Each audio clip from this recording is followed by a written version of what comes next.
Pizza is arguably the most recognizable food on the planet. More than 5 billion pizzas are sold worldwide every year.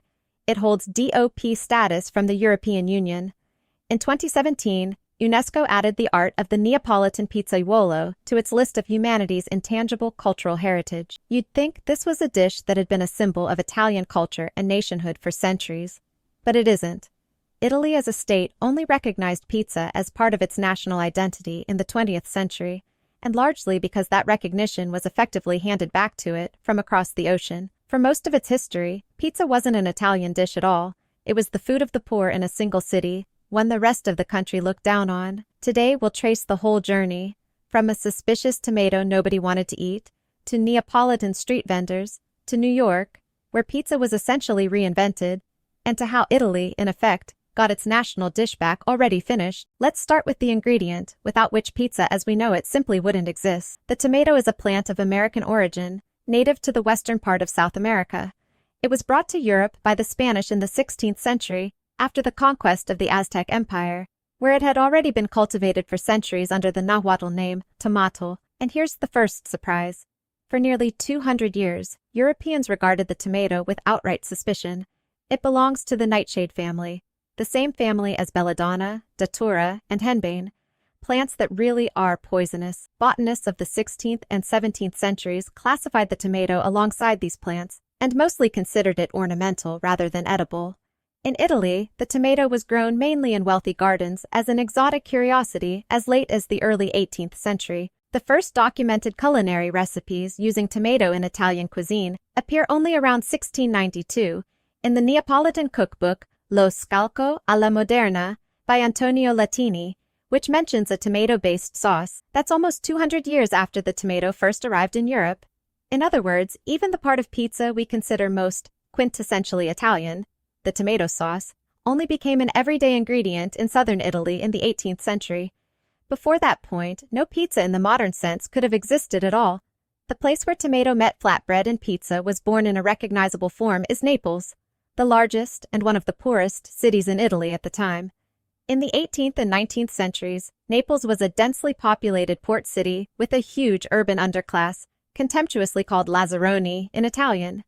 Pizza in this period was not a restaurant dish, nor a source of national pride. It was fast, cheap street food, flatbread brushed with tomato sauce, sometimes topped with cheese, olive oil, garlic, or small fish, sold right on the street and eaten standing, by hand. Its main virtue was cheapness and speed, not refinement. Italian and foreign travelers of the 18th and 19th centuries who wrote about Naples often mentioned pizza in exactly this context, as a curious, almost exotic dish of the urban poor, worth noting for its strangeness rather than as a point of culinary pride. The French writer Alexandre Dumas, who visited Naples in the mid-19th century, described pizza as a thermometer of Neapolitan poverty. The poorer the eater, the plainer the topping. It's important to grasp the scale here. At that point, Italy didn't even exist yet as a single state. Italian unification into one country only happened in 1861. Before that, Naples was the capital of the separate kingdom of the Two Sicilies, with its own cuisine, dialect, and culture, which northern Italy mostly regarded as foreign and inferior. The most famous pizza story of all is the story of the Margherita. According to the popular version, in 1889, the Neapolitan pizzaiuolo Raffaele Esposito prepared a pizza for Queen Margherita of Savoy, topped with tomato, mozzarella, and basil, red, white, and green, echoing the flag of the newly unified Italy, and the dish was named Margherita in her honor. This story deserves to be told honestly. Documentary evidence for this specific episode is limited, and serious food historians treat the details of the legend with some caution. Though Esposito's pizzeria itself, now known as Pizzeria Brandi, genuinely exists in Naples and did exist at the time, what is well documented is that the tomato-mozzarella-basil combination, as a distinct named variant of pizza, is indeed recorded in Neapolitan sources from the late 19th century. But here's the key point that often gets missed. Even if the story about the Queen is entirely true, it did absolutely nothing to make pizza Italy's national dish. It remained a local Neapolitan episode. Pizza as a dish never made its way into the kitchens of Rome, Milan, or Turin in the following decades. It stayed a regional food of one southern city, something the rest of the newly formed Italian nation continued to view as a curiosity of the poor South. Between 1880 and 1920, millions of people left Italy for the United States, and the vast majority of these emigrants came from the poor South, including Naples and the surrounding Campania region. They brought their food with them, pizza included, as simple home and street fare for their own communities, not as a commercial product aimed at the broader American market. The first recorded pizzeria in the United States was opened by Gennaro Lombardi in New York in 1905.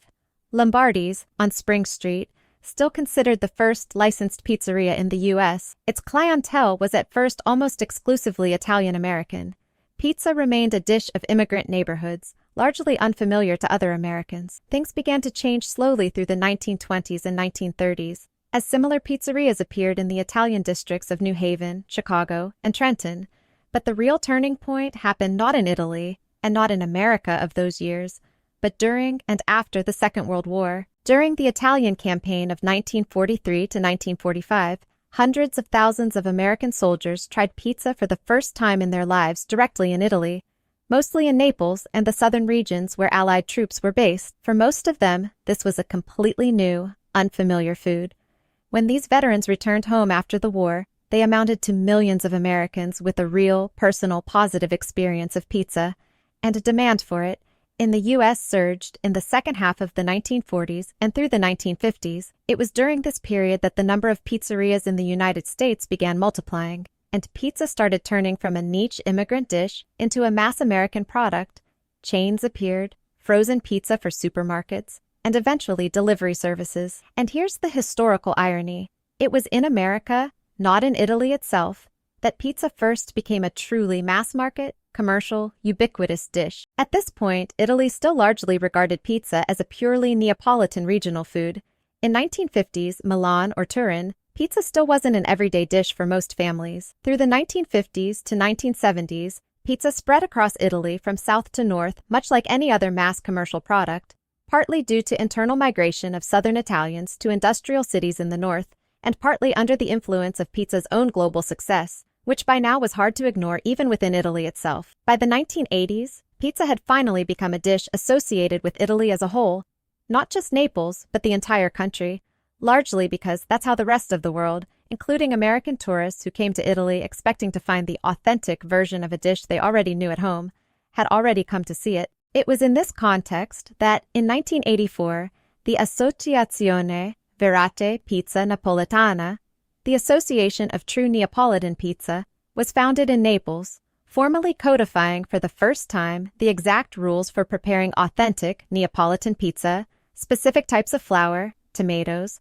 mozzarella, and wood oven temperature. In other words, the official definition of what real Italian pizza should be was only formulated in the 1980s, almost 100 years after the legend of Queen Margherita. Then, in 2010, the European Union granted Neapolitan pizza traditional speciality guaranteed, specialità tradizionale garantita, status, formally protecting the name at the pan-European level. In 2017, UNESCO added the art of the Neapolitan pizzaiuolo to its list of humanity's intangible cultural heritage. Both of these official recognitions are products of the 21st century, not of some ancient, unbroken tradition. This story isn't about pizza being fake, or about Italy somehow having claimed a dish that wasn't its own.